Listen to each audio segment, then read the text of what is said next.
sobre todo cuando hay cetoacidosis diabética.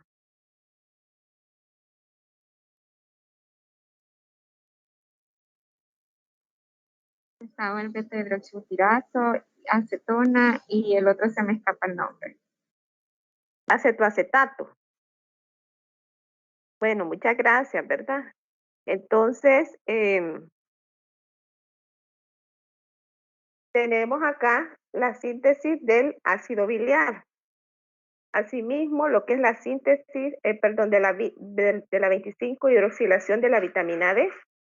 Sabemos que esta vitamina D es la que se absorbe de los alimentos que están fortificados, ¿verdad? Con vitamina D, que ya puede ser procedente de los vegetales o también como suplemento. Entonces, la vitamina D sabemos que nos ayuda para absorber el calcio, ¿verdad? Y que es uno de los principales elementos que constituyen el hígado. Entonces, vean ustedes las múltiples funciones que tiene lo que es el hígado. Tenemos otra que es la síntesis de las proteínas plasmáticas, incluso los factores de coagulación. Ustedes, los que ya llevaron hematología, recuerden cuáles son esos factores de coagulación.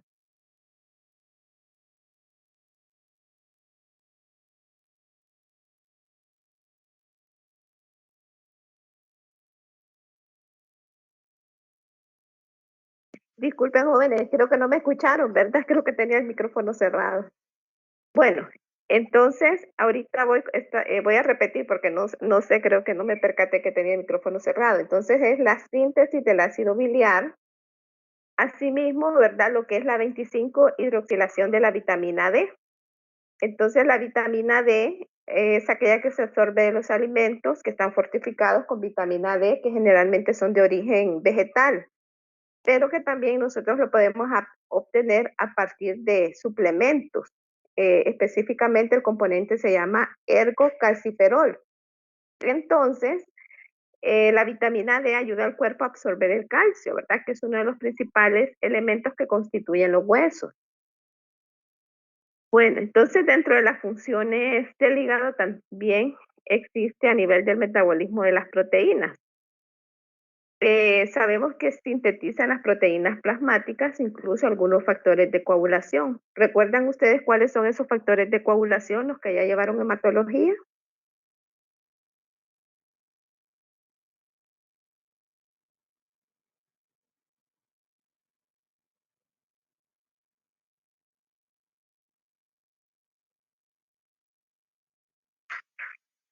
Hasta ahorita estamos llevando hemato, doctora, varios. Ah, bueno, entonces, dentro de los factores de coagulación, fíjense que tenemos el fibrinógeno, tenemos la protombina 2, tenemos el factor de coagulación 5, la proconvertina 7, el factor de coagulación 9 y el factor de coagulación 10. Entonces, ahí en el hígado es donde se sintetizan, ¿verdad? Esas proteínas plasmáticas. Bueno, otra es también la síntesis de la urea a partir del amoníaco. Entonces, aquí es donde nosotros recordamos lo que es el ciclo de la urea, ¿verdad? Importante mencionar que el catabolismo de los aminoácidos pues da lugar, ¿verdad?, a lo que es la liberación de ese nitrógeno en forma de amonio. Sabemos que es un compuesto nitrogenado no proteico y que este exceso de nitrógeno es transportado al hígado y a los riñones y es eliminado en forma de urea a través de la orina. Entonces, ya vemos, ¿verdad?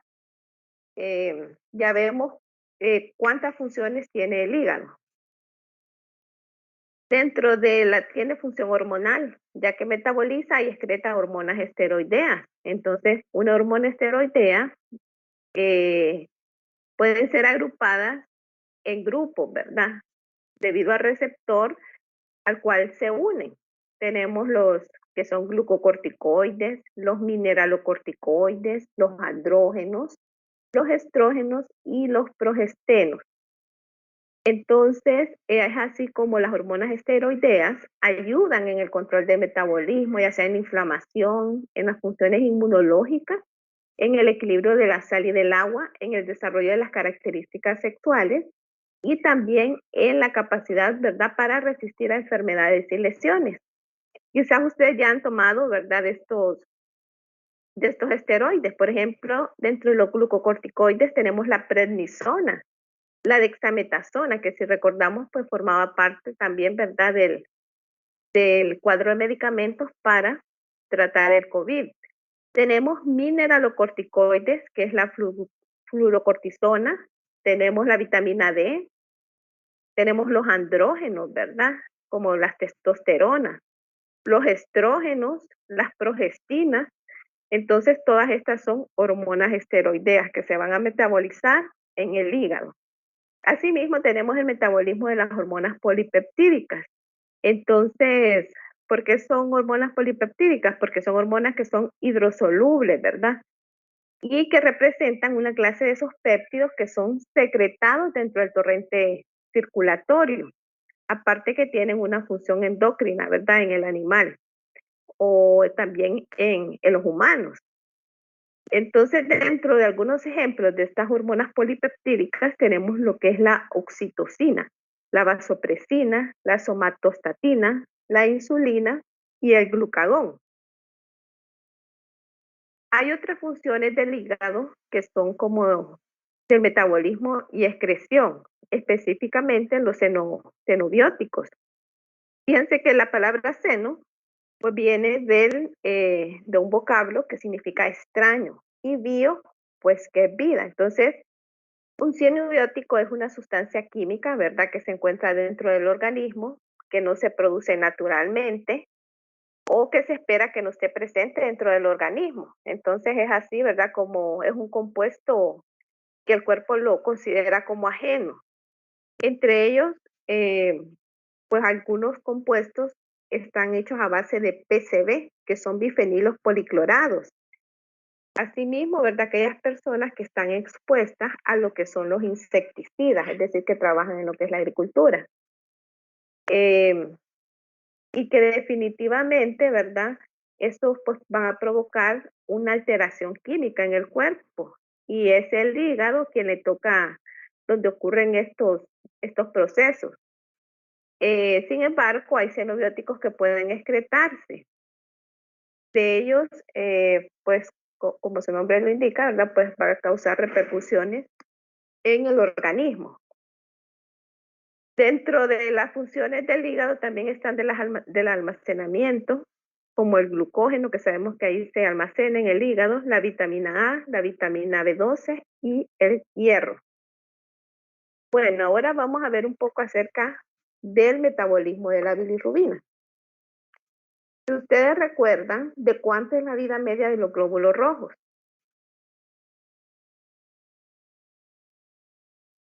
120 días. 120 días. Muy bien, 120 días. Entonces, fíjense que al cabo, después de esos 120 días, hay una destrucción, ¿verdad?, que se degradan estos glóbulos rojos. Entonces, todo esto se lleva a cabo en el sistema retículo endotelial, específicamente en el vaso, ¿verdad?, o también se le conoce como el sistema mononuclear fagocítico. Entonces viene el glóbulo rojo, que ahí ya cuando se va a degradar, se rompe ese glóbulo rojo y se libera el componente de la hemoglobina, que esta hemoglobina, a su vez, como que se fracciona, ¿verdad? Hay una parte que se llama globina, que esa globina va a formar aminoácidos, y la otra parte que es el grupo hemo. Entonces, este grupo hemo se va a convertir a biliverdina. Se va a convertir por acción de una enzima que se llama exooxidasa, perdón, hemooxigenasa. Entonces, esta enzima lo que hace es que libera el hierro ferroso, ¿verdad? Ese hierro ferroso que se transporta al hígado por medio de la transferrina y que se almacena en el hígado como hierro férrico. Bueno, una vez que se convierte en biliverdina, este va a pasar a lo que es la bilirrubina no conjugada.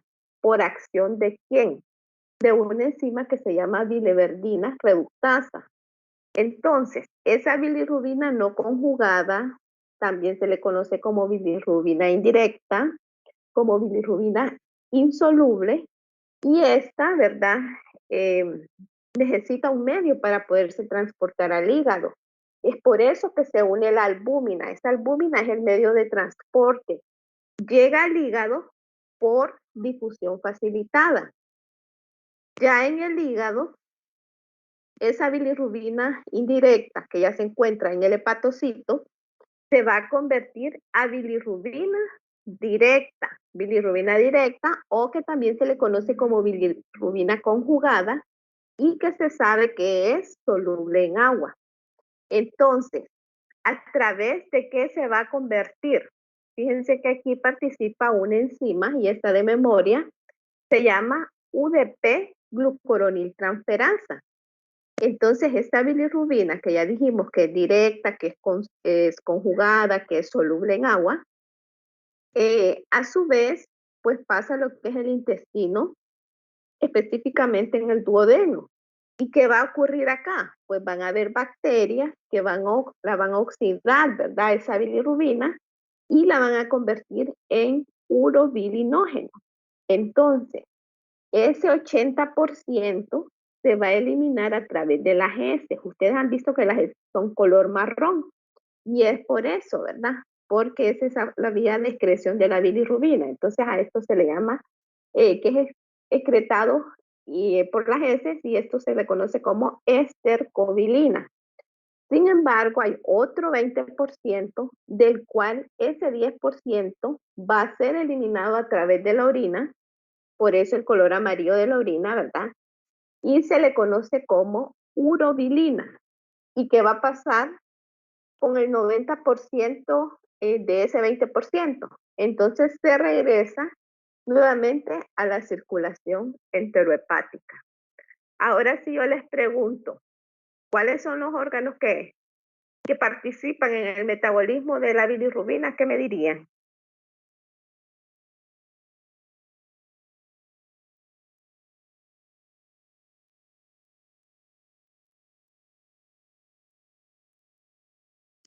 El hígado, doctora, el intestino y los riñones.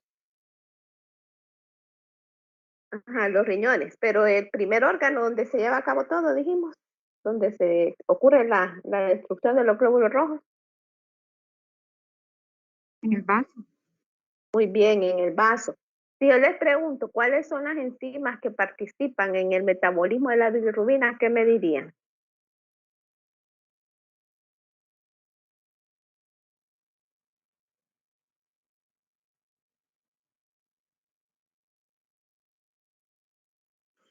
Mencionó la exooxigenasa, creo, la biliverdina reductasa y la V.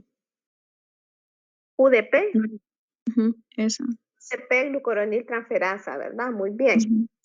Si yo le pregunto cuál es la bilirrubina que se elimina en orina, ¿es la bilirrubina directa o es la bilirrubina indirecta?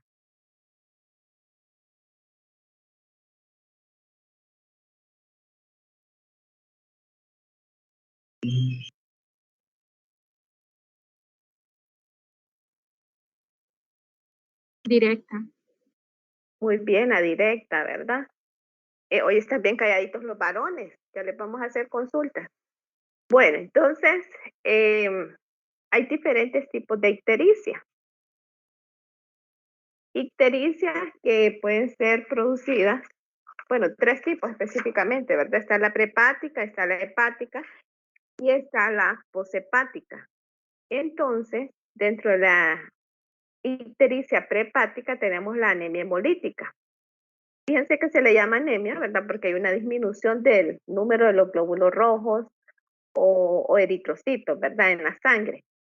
Sabemos que los glóbulos rojos son los que dan ese color rojo a la sangre y que son los encargados de transportar el oxígeno desde los pulmones hasta cada uno de los órganos del cuerpo. Entonces, ellos disponen en su interior de una proteína que se llama hemoglobina. Sabemos que cuando una hemoglobina está por debajo de los 12 en mujeres o debajo de los 13, entonces ya puede ser considerada anemia, ¿verdad?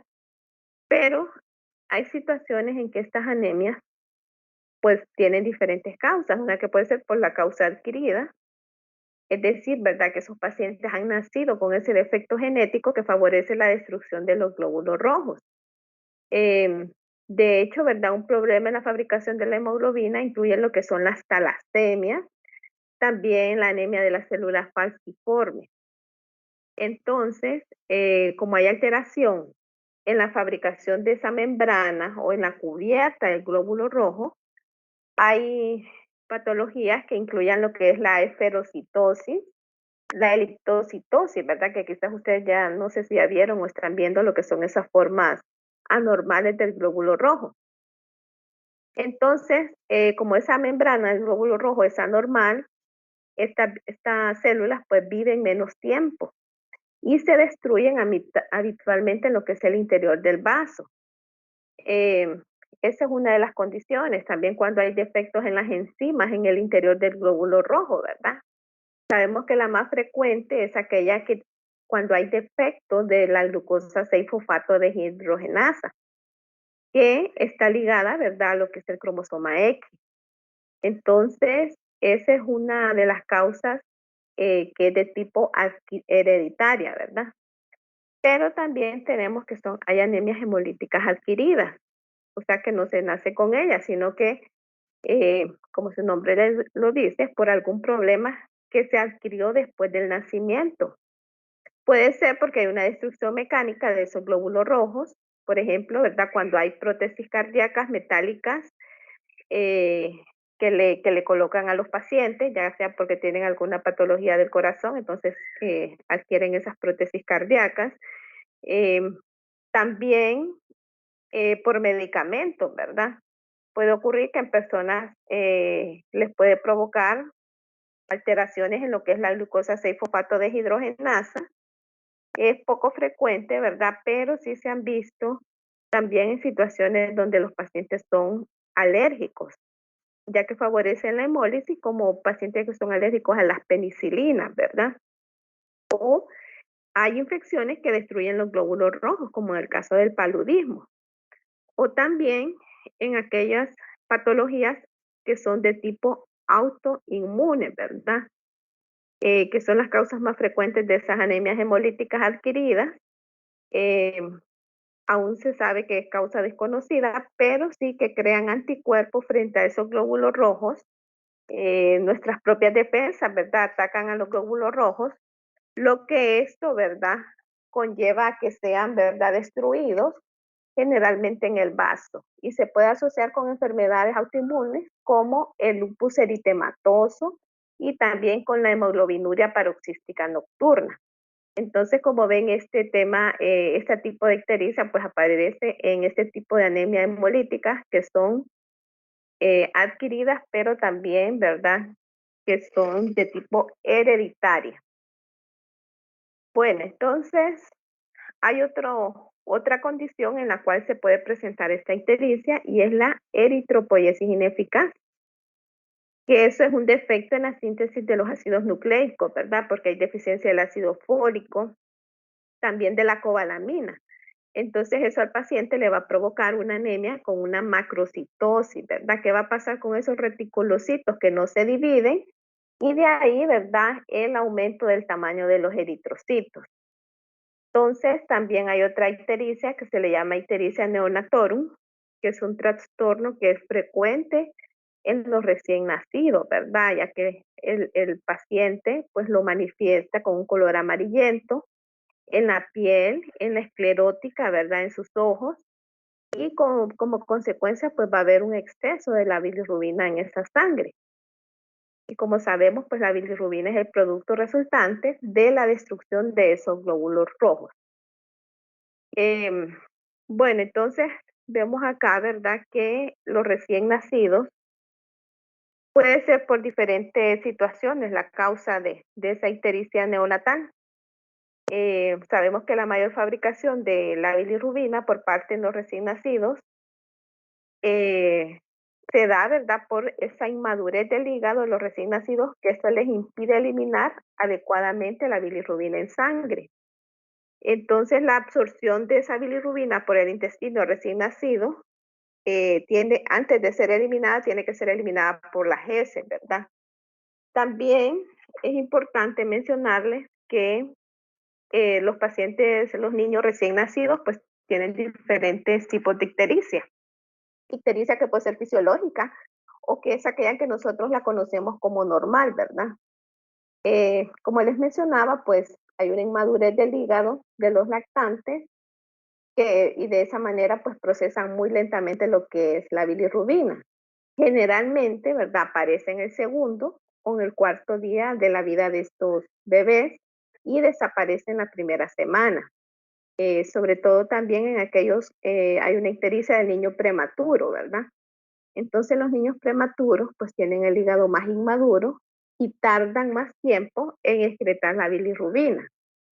Hay otra ictericia que está asociada a la leche materna, en el cual, ¿verdad? Se presenta cuando un niño se está amamantando, que no ingiere suficiente leche, ya sea por dificultades con la lactancia o que la madre todavía no le ha bajado la leche, ¿verdad? Entonces no es que está provocada por un problema de intolerancia a la leche materna, sino porque el bebé no se está alimentando lo suficiente. Entonces, en ese caso también el paciente pues presenta una ictericia. Y tenemos otra ictericia que es por incompatibilidad del grupo sanguíneo o RH. Entonces, esta se da cuando un recién nacido tiene un grupo sanguíneo que es distinto al de su madre. Entonces, por eso es posible, ¿verdad?, que se produzcan anticuerpos, que estos destruyen los glóbulos rojos del niño, lo que provoca una acumulación de bilirrubina en la sangre. Entonces, la ictericia provocada por esa incompatibilidad de RH o grupo sanguíneo se observa, ¿verdad?, en el primer día de vida. Actualmente, pues puede prevenirse inyectando lo que es la inmunoglobulina RH a la madre al final del embarazo, antes del parto, lo que impide, ¿verdad?, que se fabriquen lo que son los anticuerpos. Es por eso, ¿verdad?, que la bilirrubina indirecta se encuentra en mayor concentración en este tipo de ictericia prehepática. Y vean ustedes que el mayor del 80% es bilirrubina indirecta. Cuando estamos en el laboratorio, pues nosotros podemos determinar la bilirrubina indirecta. Nosotros tenemos la bilirrubina total y la bilirrubina directa. Esos son los kits en los cuales nosotros, ¿verdad?, podemos analizar las muestras del paciente. Pero al restar la bilirrubina total menos la bilirrubina directa, obtenemos la bilirrubina indirecta.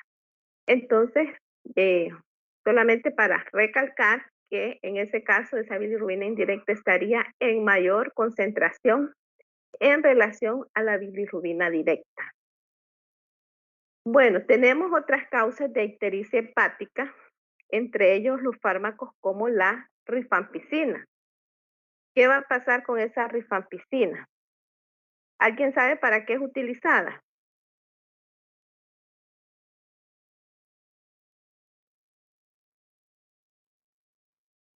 Bueno, fíjense que la rifampicina es uno de los medicamentos que también se llaman como antimicobacterianos. La acción de estos medicamentos, pues, es frente a bacterias gram positivas, como el Staphylococcus aureus, el Staphylococcus epidermidis, algunas micobacterias y también el Mycobacterium tuberculosis. Entonces vemos que este tipo de medicamento, pues al paciente le va a causar una ictericia hepática, sobre todo, ¿verdad?, cuando la ingesta es por periodos prolongados. Sin embargo, también va a causar una ictericia hepática a nivel de los microsomas, en el cual va a estar asociado con lo que es la hepatitis viral. Y fíjense que hay otros síndromes que también están relacionados, ¿verdad?, como es el síndrome de Hilbert, que es una condición, ¿verdad?, hepática hereditaria en la cual existe una deficiencia en la enzima hepática que les mencioné anterior, que es la UDP-glucuroniltransferasa. Ahora yo les pregunto, ¿ustedes recuerdan cuál es la función de la UDP-glucuroniltransferasa?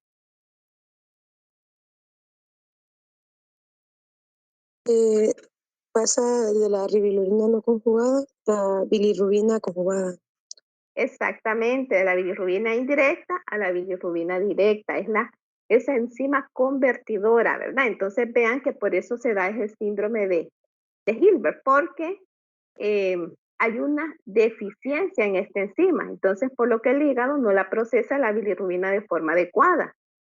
pues como consecuencia va a haber una acumulación de esa bilirrubina, el paciente va a presentar esa pigmentación amarilla.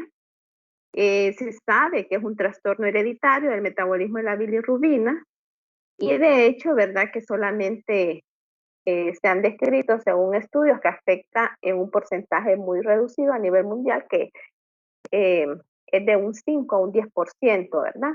Tenemos el otro síndrome de Crigler-Najjar, que es un trastorno que este es muy poco frecuente, que es provocado por la alteración de un gen. Este gen se llama UGT1A1.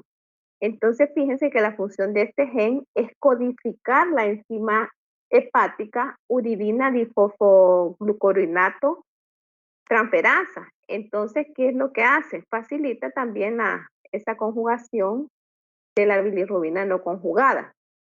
Entonces, idea principal de que este síndrome es porque altera el gen UGT1, ¿verdad? Que ese UGT1 es la que codifica esa enzima UDP-glucuroniltransferasa. Bueno, entonces como consecuencia de esto, lo que le va a provocar al paciente es un daño cerebral que si no se trata, pues al paciente le provoca una condición que se llama kernicterus. Sabemos que la bilirrubina atraviesa la barrera hematoencefálica, entonces al paciente le va a causar daños o retardo mental, ¿verdad? Le puede provocar sordera, le puede provocar daños en la visión y en el peor de los casos, pues la muerte, ¿verdad? Entonces, aquí en esta ictericia hepática, del 40 al 80% es bilirrubina directa, ¿verdad? Pero cuando hablamos de hepatitis vírica, imagínense ustedes todos los diferentes tipos de hepatitis viral que existen. Bueno, tenemos también que siempre en la ictericia hepática hay daños que son de tipo postmicrosomal y entre ellas pues igualmente están las hepatitis aquellas que son más crónicas, también aquellas ictericias que son provocadas por fármacos como el caso de la metiltestosterona, ¿verdad? Que se usa en hombres y en niños, ¿verdad? Para tratar afecciones cuando hay disminución de esta hormona, cuando hay retraso en la pubertad, ¿verdad? O que los pacientes tienen un desequilibrio hormonal. Entonces, que el paciente cuando tiene debilidad, ¿verdad? Cuando tiene falta, ¿verdad? De testosterona, pues presenta fatiga, letargo, depresión, ansiedad, el paciente anda irritable, obviamente tiene menor deseo sexual, tiene impotencia, menos fortaleza y tolerancia, sobre todo al ejercicio físico, ¿verdad? Sí tiene mayor sudoración, ¿verdad? Y transpiración, pero hasta la memoria, ¿verdad? No se puede concentrar. Entonces, en esos casos, ¿verdad? Es cuando le indican esa metiltestosterona, pero que su uso frecuente le va a provocar una ictericia hepática al paciente.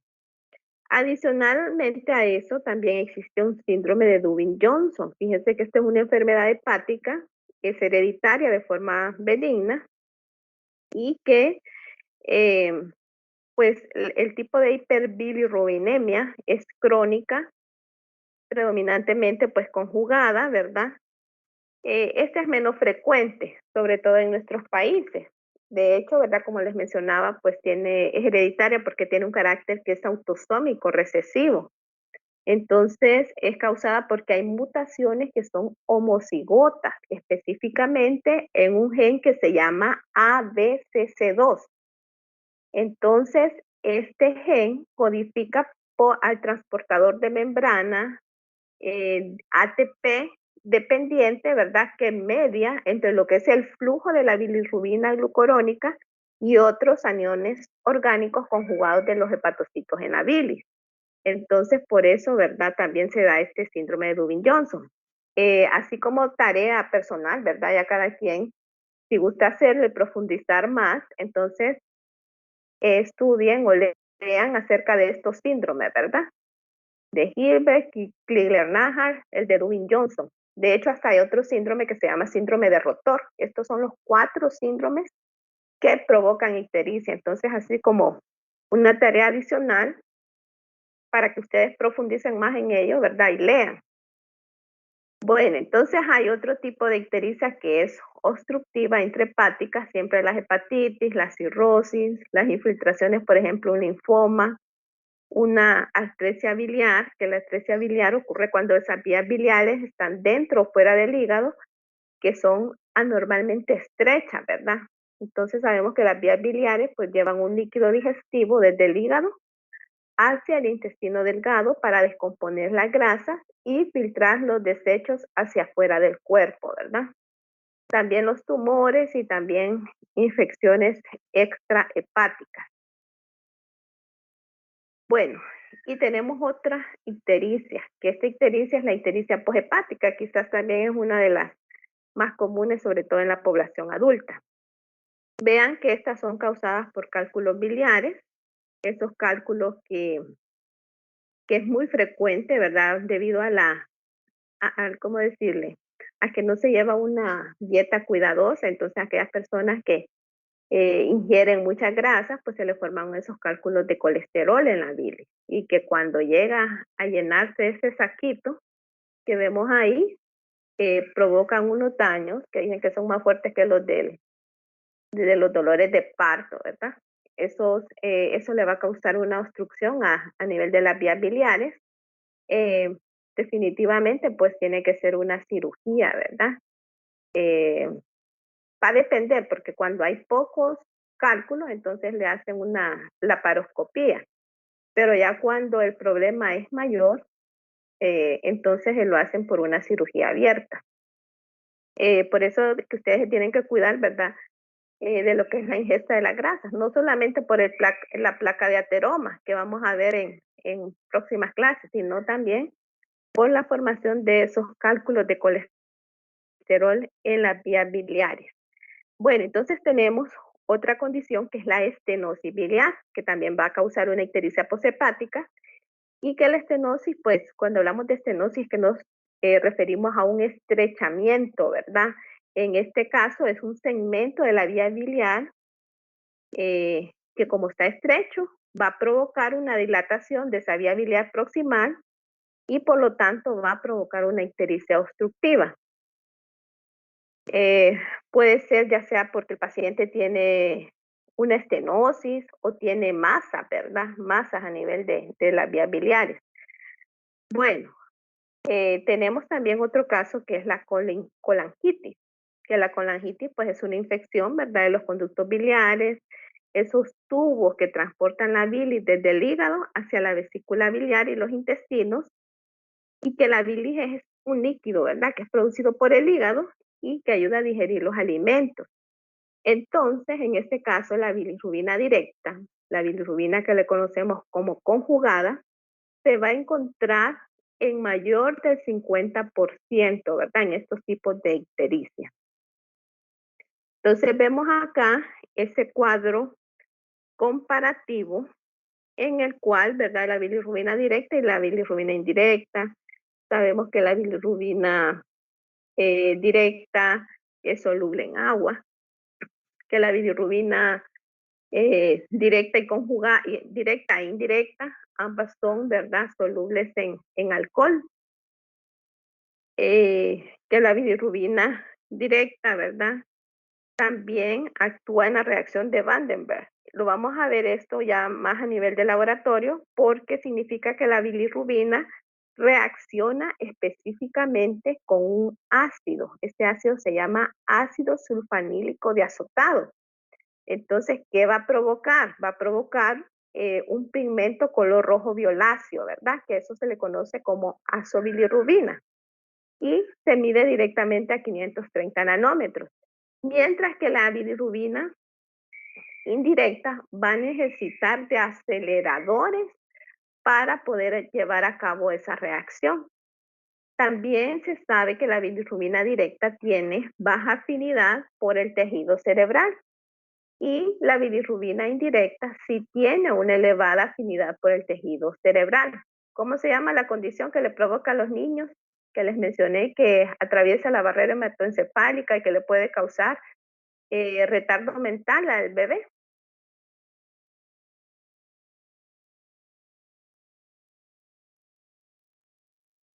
Recuerden. Kernicterus con K. Kernicterus. Por eso es que aquí le dice y le recalca que la bilirrubina indirecta tiene elevada afinidad por el tejido cerebral. Y pues se sabe que la bilirrubina directa es la orina, es la bilirrubina que se elimina a través de la orina en aquellos pacientes, ¿verdad? Que tienen condiciones relacionadas con el hígado. Bueno, entonces vamos a ver algunas proteínas que son de importancia, ¿verdad? Y que están relacionadas sobre todo con lo que son esas hepatopatías. Vean ustedes que la albúmina, ¿verdad? ¿Qué dijimos de la albúmina? ¿Para qué le sirve la albúmina en el metabolismo de la glucosa? Perdón, el metabolismo de la bilirrubina. Era un medio de transporte para la bilirrubina indirecta. Muy bien, ¿hacia dónde la transporta esa bilirrubina indirecta?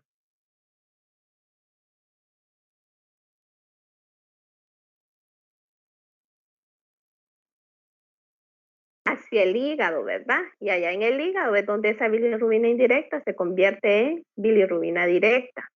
Es importante que ustedes entiendan muy bien lo que es el metabolismo de la bilirrubina para que ustedes, ¿verdad?, puedan tener una idea o una visión más amplia de las diferentes patologías. ¿Cuáles son las que están a nivel de ictericia prehepática? ¿Cuáles son las que están a nivel de ictericia hepática? ¿Y cuáles son las que están como ictericia poshepática? Bueno, entonces, otra de las proteínas de interés son las gamma globulinas, ¿verdad? Que esta, pues la enfermedad que va a provocar son cirrosis inmunitarias. Otra proteína es la alfa-tripsina y esto pues lo que provoca es una cirrosis por deficiencia de la alfa-antitripsina. Tenemos otra que es la ferroxidasa, que fíjense que la ferroxidasa es una cuproproteína, o sea que tiene una actividad enzimática que se sintetiza en el hígado, pero también, ¿verdad?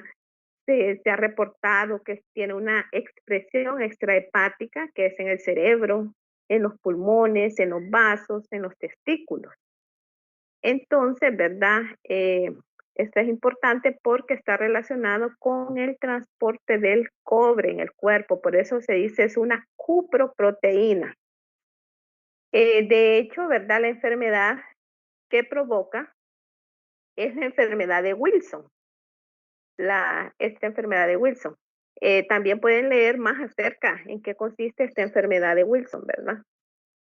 Ya vemos que los trastornos, pues todos tienen un nombre debido a la persona que los descubrió, ¿verdad? Pero la enfermedad de Wilson también. Bueno, tenemos otra que es la alfa-fetoproteína. Fíjense que esta es una proteína que es producida por el hígado y el saco vitelino de un feto durante el embarazo. Y entonces está relacionado también con el carcinoma hepatocelular, ¿verdad? Tenemos otra que es la transferrina, que es la principal proteína de la sangre, ¿verdad? Con capacidad de unirse al hierro para transportarlo por todo el organismo. Entonces, la prueba de transferrina, pues se mide directamente en lo que es en la sangre, ¿verdad? La enfermedad que está relacionada con la transferrina es la hemocromatosis, que de hecho es una enfermedad hereditaria, que es lo que hace que el cuerpo absorba demasiado hierro de los alimentos que uno ingiere.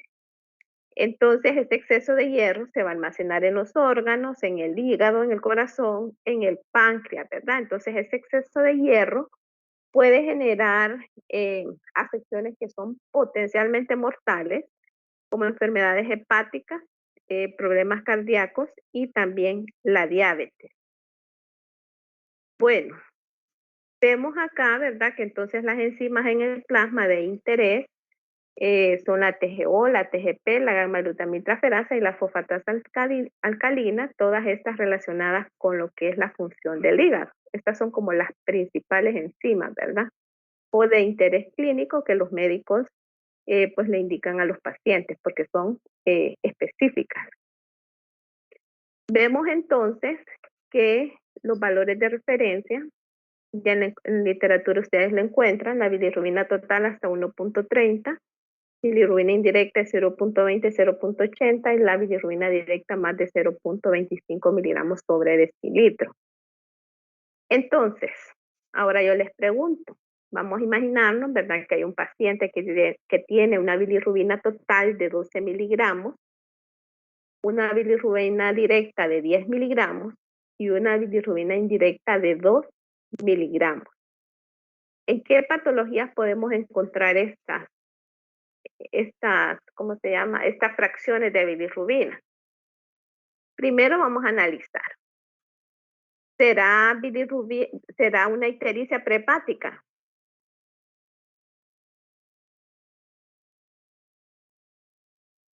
No, doctora. No, ¿verdad? Entonces, ¿qué tipo será?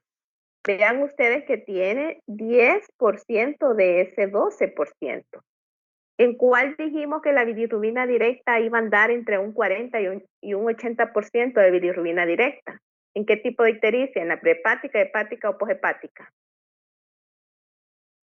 En la hepática. Hepática. Sí, muy bien, en hepática, ¿verdad? Entonces nos vamos al cuadrito en el cual mencionamos algunas de estas alteraciones hepáticas y son estas, ¿verdad? Que ustedes ven acá, por hepatitis, por presentar estos síndromes, por cirrosis, por tumores. Entonces, perdón, sí, por tumores o cualquiera de estos síndromes que ustedes están viendo acá o por fármacos. Entonces, en ese caso, ¿verdad? Es cuando el paciente va a tener esta relación de la bilirrubina. Ahora vemos esta situación. ¿Qué tal si esa bilirrubina total tiene 12%, la bilirrubina directa 2 y la bilirrubina indirecta 10? ¿En qué patologías están relacionadas esta conversión esta relación, mejor dicho?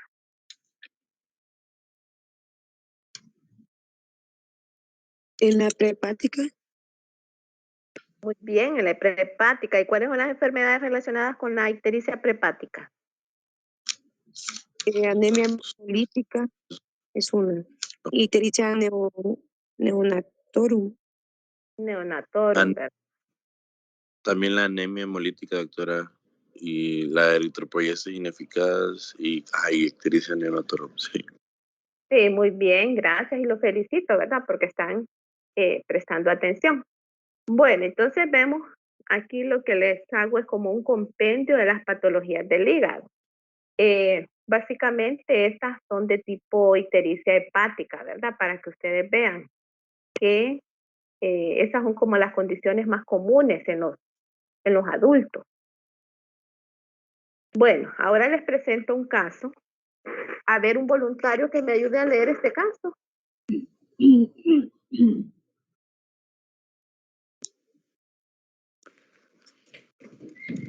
Yo le digo, doctora.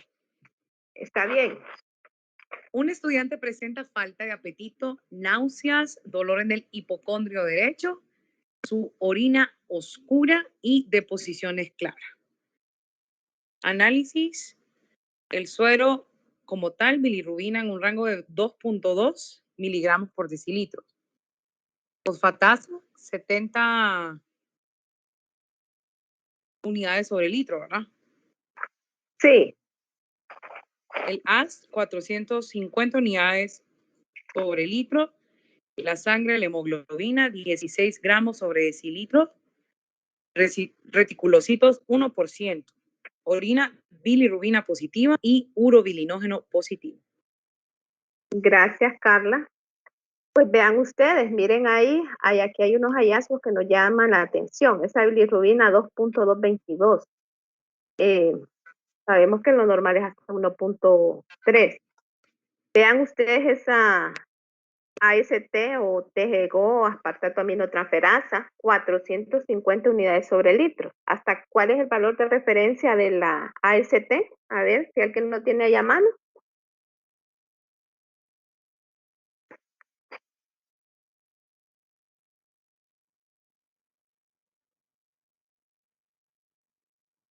¿O lo buscan por acá?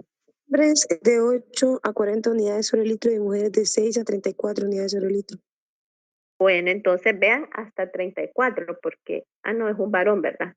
Entonces, igual, miren cuántas veces lo tiene incrementado en relación a su valor de referencia. El hemoglobina 16, ¿verdad? Reticulocitos 1%. ¿Alguien sabe cuál es el valor de referencia de los reticulocitos?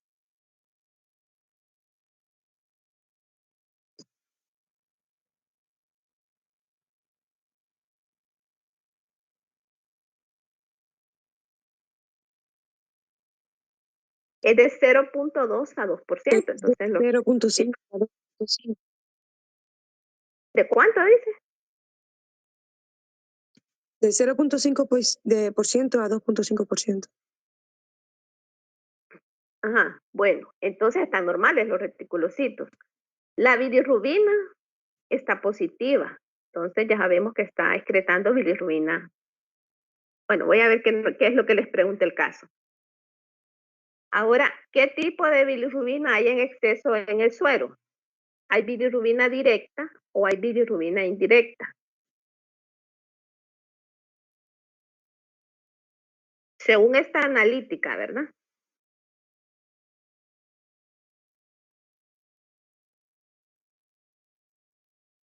¿Cuál estará en mayor cantidad? ¿La directa o la indirecta?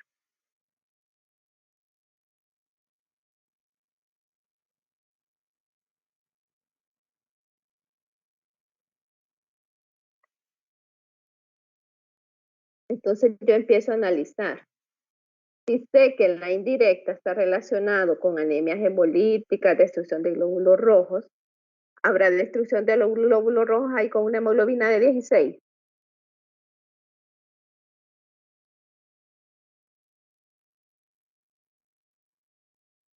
No, ¿verdad? Vemos que los reticulocitos, que es el estadio más inmaduro, está dentro de los rangos normales. Entonces la paciente obviamente no tiene anemia hemolítica. Entonces, por lo tanto, ¿cuál va a ser la bilirrubina que va a estar en mayor exceso? ¿La directa o la indirecta?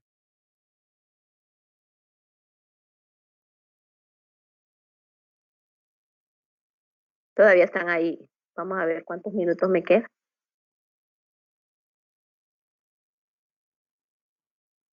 Sí, tengo 8 minutos. ¿Cuál está entonces ahí presente? En mayor concentración. ¿La directa o la indirecta? De esos 2.22.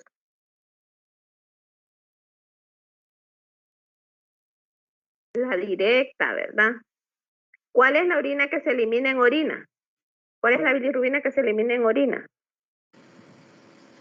La directa. La directa. ¿Habrá hemólisis en este paciente? No, no hay. No hay. Entonces, situaciones así, por eso les digo yo que ustedes tienen que saber sí, profundizar y leer más del metabolismo de la bilirrubina para poder hacer esa correlación clínica. Bueno, yo sé que ahorita están así, ¿verdad? Como quizás es primera vez que lo ven. Bueno, entonces otra persona que lea este caso.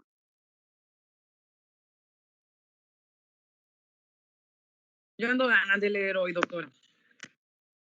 Participe.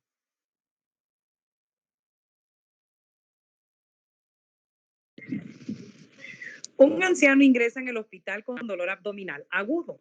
Desde el punto de vista médico, tiene una peritonitis generalizada y la radiografía muestra una víscera perforada. La laparotomía revela un divertículo del colon sigmoideo que está roto. Se lleva a cabo un lavado peritoneal y se realiza una colostomía transversal.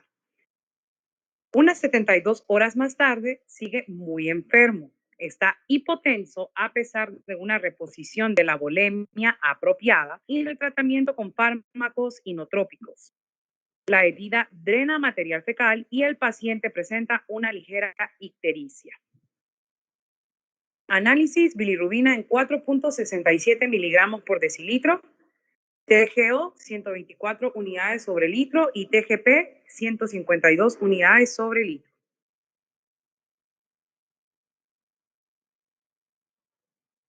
Muy bien, gracias. Entonces vean ustedes, ¿verdad? El valor de la bilirrubina está de 4.67. La TGO y la fosfatasa alcalina, vean ustedes cuántas veces están incrementadas. Entonces ahora las preguntas son, ¿cuáles son las causas de una ictericia postoperatoria? Pues vean que este es un problema que es común. Entonces lo que ocurre acá es que hay un aumento en la formación de la bilirrubina, ya sea porque a no sabemos, ¿verdad? Si a este paciente se le hizo alguna transfusión de sangre, que le pudo haber causado hemólisis por lesiones hepatocelulares, por ejemplo, hasta los fármacos le pueden provocar, ¿verdad? Que el paciente esté presentando esa ictericia, la hepatitis, ¿verdad? Que en el peor de los casos puede ser transmitida por una transfusión sanguínea también, o Doctora, diga. y ahí puede entrar el paciente que tiene antecedentes de obstrucciones en las vías biliares. Exactamente, obstrucción extrahepática es otra de las causas por los cálculos, ¿verdad? O porque hay unos daños que se llaman perioperatorios que le puede ocurrir en los conductos biliares. También, ¿verdad? Colestasis intrahepática, que es aquellos pacientes que ya presentan lo que es una septicemia, que presentan una hipotensión. Entonces, por eso son las causas principales. Ahora dice, ¿por qué se encuentra la fosfatasa alcalina aumentada? Vemos ahí que la fosfatasa alcalina tiene 152 unidades sobre litro. ¿Alguien tiene el valor de referencia ahí de la fosfatasa alcalina? Pues sabemos que la fosfatasa alcalina se incrementa en procesos obstructivos, ¿verdad? Entonces, esto concuerda con la colestasis que está presentando el paciente. Doctora, y ahí entra daño en hígado. En este caso, Uh-huh. el paciente sí, claro, porque como el paciente, ¿verdad? En este caso, miren ustedes que presenta, le hicieron una laparotomía, tiene la víscera perforada. Entonces, claro, va a ser, ¿verdad? De que aparte de eso, están incrementadas las enzimas hepáticas y que el paciente, pues como hay proceso obstructivo, también eso no le permite a la bilis que pueda pasar al duodeno. Esa bilirrubina se acumula y es lo que al paciente le causa lo que es la ictericia. Bueno, entonces el paciente, ¿qué implica tener las aminotransferasas elevadas? Pues esa se puede deber, ¿verdad? También porque hay daños en otros tejidos, además del hígado. No conocemos en este caso cuál es la causa de esa colestasis, ¿verdad? En este paciente, pero se sabe, ¿verdad? Que hay daños a nivel de las células de Kupffer y también modificaciones en la composición de esa bilis, ¿verdad? Entonces, lo que se le recomendó a este paciente fueron antibióticos por la vía intravenosa.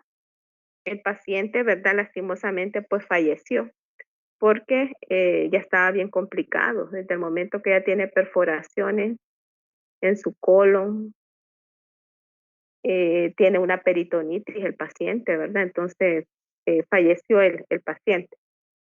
Bueno, entonces llegamos al final de la clase. El próximo lunes el examen, pero el lunes es feriado, ¿verdad? Por la autonomía. Sí, doctora. Entonces lo pasamos para el día miércoles. ¿Qué fecha es el miércoles? 12.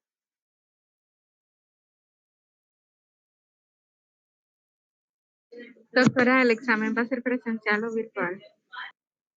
El primero virtual. Pero va a llegar hasta este tema, el de hoy. Hasta hoy, sí. Ese ya está, ya se los habilito en el campus. Las tareas son para el 12 de octubre, ¿verdad? La primera guía de enzimas y les voy a dejar unos 2 casos clínicos, ¿verdad? Para que los desarrollen y también sean subidos el 14, les voy a dejar los casos clínicos. Doctora, disculpe, es que en el calendario aparece el 17 de octubre. Se cambió la fecha del examen. Sí, eso le iba a decir yo también. 17. ¿Y cuándo es el Día de la Autonomía? Permítame, quizás soy yo la que ando confundida.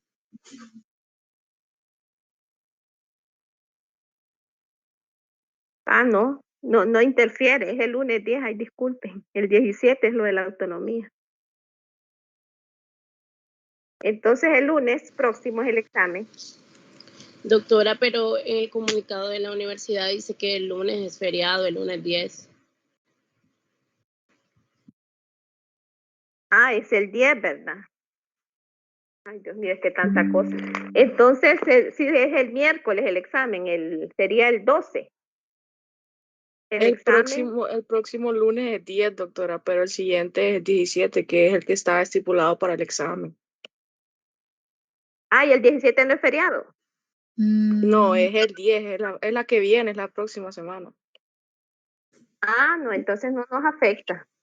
No nos afecta, es el 17 el examen. Entonces siempre se queda el 17, doctora. Sí, es que no, permítame, mejor voy a buscar mi programa para... Sí, 17 de octubre tenemos el examen.